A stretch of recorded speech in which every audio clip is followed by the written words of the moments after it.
আসসালামু আলাইকুম এভরিওয়ান, কেমন আছেন আপনারা সবাই? আজকে আপনাদের সাথে শেয়ার করব রাঁধুনি রোস্টের মশলা দিয়ে বিয়েবাড়ি স্টাইলের রোস্টের রেসিপি। চলে যাচ্ছি মূল ভিডিওতে। রাঁধুনি আমাদের রান্নাবান্নাকে অনেক সহজ করে দিয়েছে। রাঁধুনি আছে বলেই কিন্তু আমরা ঝটপট যেই কোনো কিছু রান্না করে ফেলতে পারি খুব সহজেই। তো প্রথমে মাংসগুলোকে ভালো মতো ধুয়ে রোস্টে সাইজ করে কেটে ধুয়ে নিয়েছি। যেহেতু রোস্ট রান্না হবে তার জন্য রোস্টের মাংসগুলো কিন্তু একটু বড় বড় সাইজের হয়ে থাকে। তো এই পর্যায়ে চিকেনগুলোকে ভালো মতো মশলা দিয়ে মেখে মেরিনেট করে রাখবো। মেরিনেশনের জন্য লাগবে রাঁধুনি মিক্সড রোস্টের মশলা, টক দই। তো আমি এই টক দইটা ইউজ করছি। তো দেখেন 3 টেবিল চামচ টক দই অ্যাড করে দিয়েছি। যেহেতু আমি অনেকগুলো রোস্ট রান্না করছি, 1 চা চামচ জর্দা রং অ্যাড করে দিব। দেন আদা রসুনের পেস্ট অ্যাড করে দিব পরিমাণ মতো। দেন রাঁধুনি রোস্টের মশলাটা অ্যাড করে দিব। তো এখানে আমি 2 টেবিল চামচের মতো রাঁধুনি রোস্টের মশলা অ্যাড করে দিচ্ছি। দেন পরিমাণ মতো লবণ অ্যাড করে ভালো মতো হাত দিয়ে মেখে মিক্সড করে নিব। সবগুলো মশলা এইভাবে হাত দিয়ে সুন্দর করে মেখে মেখে সবগুলো মুরগিতে মশলাগুলো দিয়ে দিব। তো মেরিনেট করে 1 ঘন্টার মতো রেখে দিব। রোস্ট মেরিনেট করার পর এই যে চিকেনগুলোর নিচে একটু একটু করে ঝোল দেখতে পাচ্ছেন, এটা কিন্তু আমি পরে ইউজ করব যখন আমি রোস্ট রান্না করব। এইভাবে আমার রেসিপিটা ফলো করে একবার রোস্ট রান্না করে দেখবেন, অনেক মজা লাগে। 1 ঘন্টা পর এখন ভাজাভাজি করে নিব রোস্টগুলো। কড়াইতে অল্প পরিমাণে তেল অ্যাড করে রোস্টগুলো দিয়ে এপিট ওপিট করে ভালো মতো লো হিটে ভেজে নিব।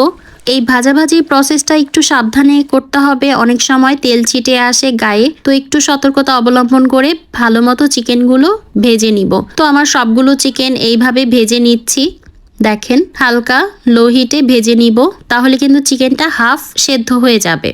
দেন একটি হাঁড়িতে পরিমাণ মতো তেল দিয়ে পেঁয়াজ কুচি অ্যাড করে দিব। তো পেঁয়াজ যখন একটু লাল লাল হয়ে আসবে তখন এলাচি দারচিনি অ্যাড করে দিব। পেঁয়াজ যখন লাল লাল হয়ে আসবে তখন রোস্টের মশলা অ্যাড করে দিব, আদা রসুনের পেস্ট অ্যাড করে দিব। দেন একটু পানি অ্যাড করে ভালো মতো নেড়ে চেড়ে মিক্সড করে নিব। হাফ কাপের মতো পানি অ্যাড করেছি। এই পর্যায়ে আমার কাছে মনে হয়েছে রোস্টের মশলাটা একটু কম হয়েছে। দেন আমি আরও একটু রোস্টের মশলা অ্যাড করে দিব। দেন নেড়ে চেড়ে ভালো মতো মশলাটা কষিয়ে নিব। দেন ভাজার আগে চিকেন মেরিনেট করার সময় যে মশলাটা ছিল সেই মশলাটা অ্যাড করে দিয়েছি। সাথে হাফ কাপ পানি অ্যাড করে জিরার গুঁড়া, এলাচি দারচিনির গুঁড়া এগুলো অ্যাড করে দিচ্ছি পরিমাণ মতো। দেন ভালো মতো মশলাটা কষিয়ে ভাজা রোস্টগুলো দিয়ে দিব। রোস্টগুলো দিয়ে চুলাটা মাঝারি ফ্লেমে রেখে অনেকক্ষণ ঢেকে জাল করে নিব। দেন আরও কিছু ইনগ্রিডিয়েন্টস অ্যাড করব। দেন 15-20 মিনিট পর এখন যেটা করব সেটা হচ্ছে বিস্কিট ছিল, টোস্ট বিস্কিটের গুঁড়া অ্যাড করে দিব। টোস্ট বিস্কিটটাকে ভালো মতো ব্লেন্ড করে এইভাবে গুঁড়া করে অ্যাড করে দিচ্ছি। 3-4 টেবিল চামচের মতো বিস্কিটের গুঁড়া অ্যাড করে দিব। দেন টমেটো সস অ্যাড করে দিব। তো এই টমেটো সসটা আমার হোমমেড টমেটো সস, এটা রেসিপি আমার ফেসবুকে আছে, চাইলে দেখতে পারেন। দেন 1 টেবিল চামচের মতো চিনি অ্যাড করে দিচ্ছি।